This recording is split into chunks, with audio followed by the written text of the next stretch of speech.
chers amis, chers abonnés, merveilleux membres du programme Prions pour nos maris. Bonjour et bienvenue à notre 4e numéro. Aujourd'hui, avec la grâce de Dieu, nous allons prier encore une fois pour nos maris. Et ce matin spécialement, le Saint-Esprit nous appelle à exprimer notre gratitude pour ces personnes, ces partenaires de vie que le Seigneur a placés sur nos chemins. Lorsqu'on parle de prier pour son mari, la plupart des gens qui lisent ou qui écoutent pensent immédiatement à ces maris qui ne méritent pas qu'on prie pour eux.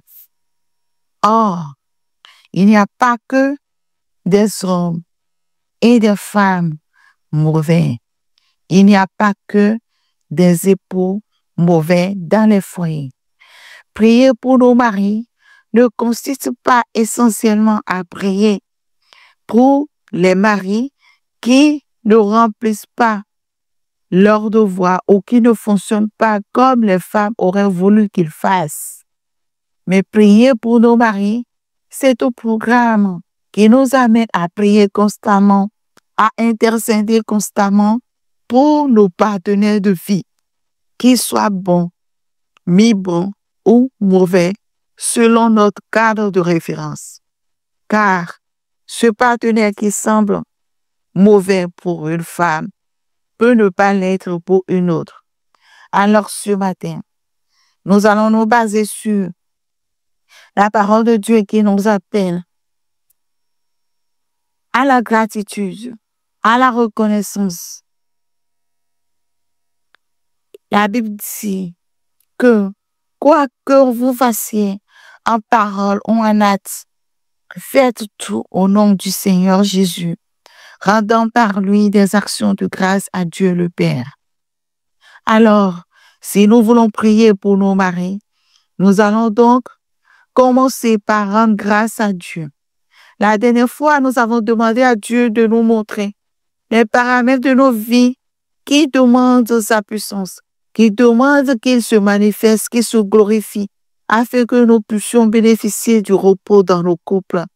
Aujourd'hui, le Saint-Esprit nous demande de rendre grâce à Dieu pour la vie de nos époux, pour la vie de ces personnes qu'il a placées sur nos chemins et qui jouent le rôle d'époux, de mari, de partenaire, de conjoint ou de quelqu'un qui nous épaule tout au moins dans notre vie sentimentale.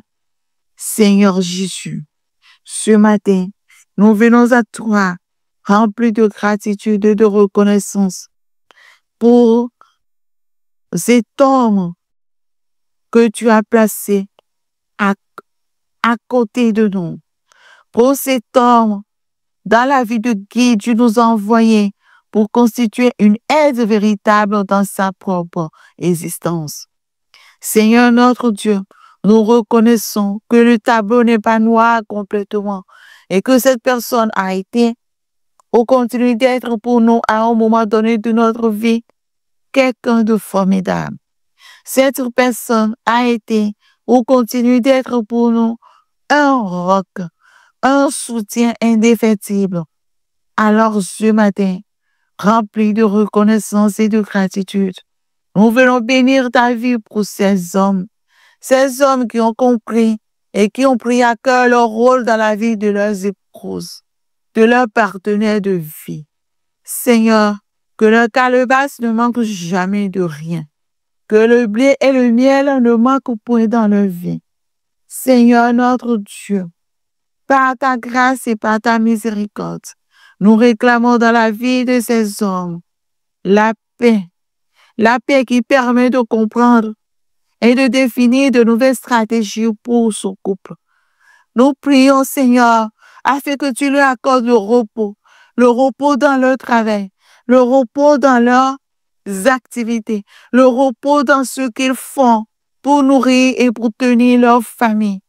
car sans ton repos, l'on ne peut penser à donner de l'amour, l'on ne peut penser à aimer convenablement.